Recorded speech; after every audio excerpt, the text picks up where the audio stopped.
ERC, quality service since 1972. Repairing TVs, console stereos, electronic musical instruments, pinball machines, arcade games, and more. Call 836-0454. You've clicked on the Weather Xtreme video from ABC 3340. I'm meteorologist Brian Peters with you for this Sunday, February the 24th edition.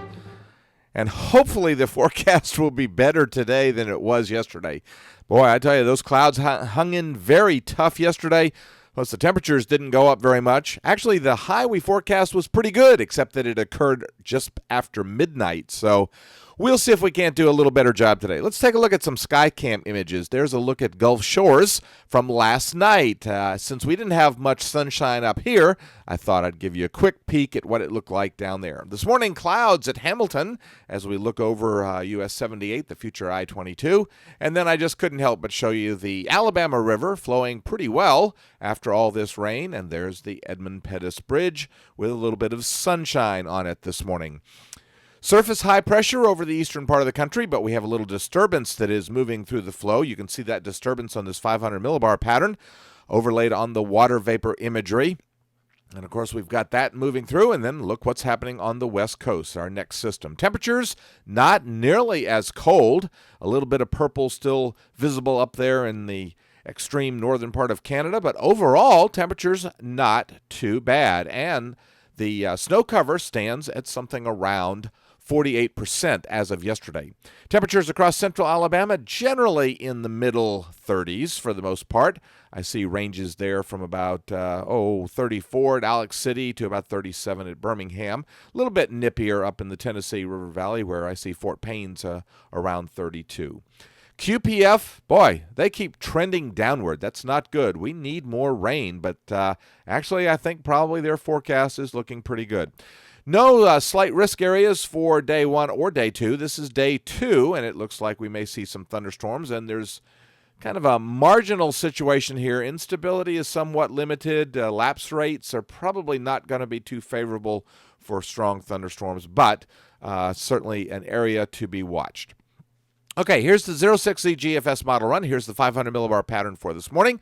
And there's our little trough that's going to bring clouds and probably a few sprinkles, especially from about Birmingham northward across the Tennessee River Valley up toward Nashville. But indeed, I don't think we're going to see much from that. And we should see sun this afternoon as temperatures climb up into the mid and upper 50s. For Monday, that shortwave trough is out in the Atlantic, and here comes our next system stretching from northwestern Iowa back into New Mexico. At the surface, we can see a surface low-pressure system in the vicinity of Kansas City. That system really deepens and strengthens as it moves eastward. And you can see a good northwesterly fetch, so that's the forerunner for the possibility of some colder air. Here's the 18Z GFS, and it's still a little faster than the NAM.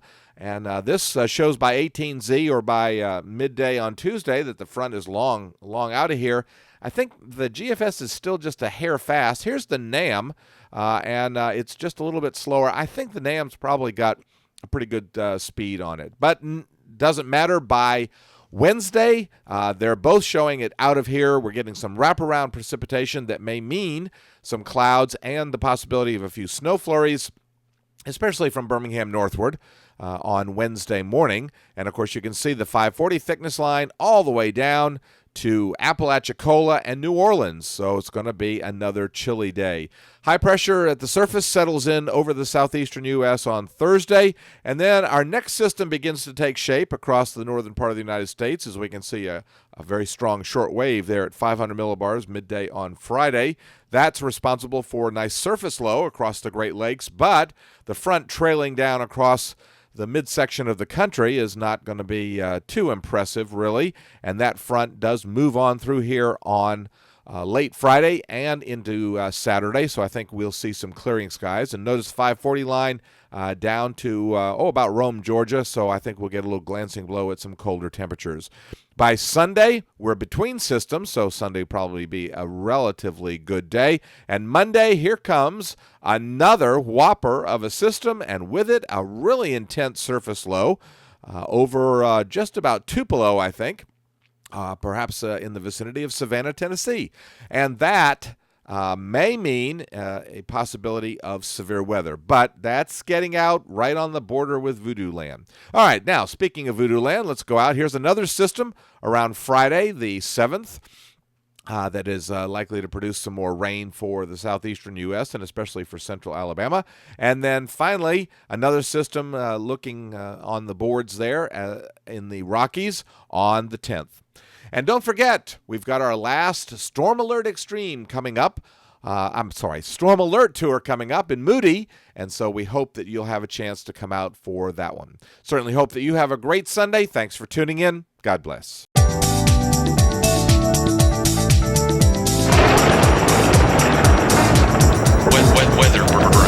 Weather.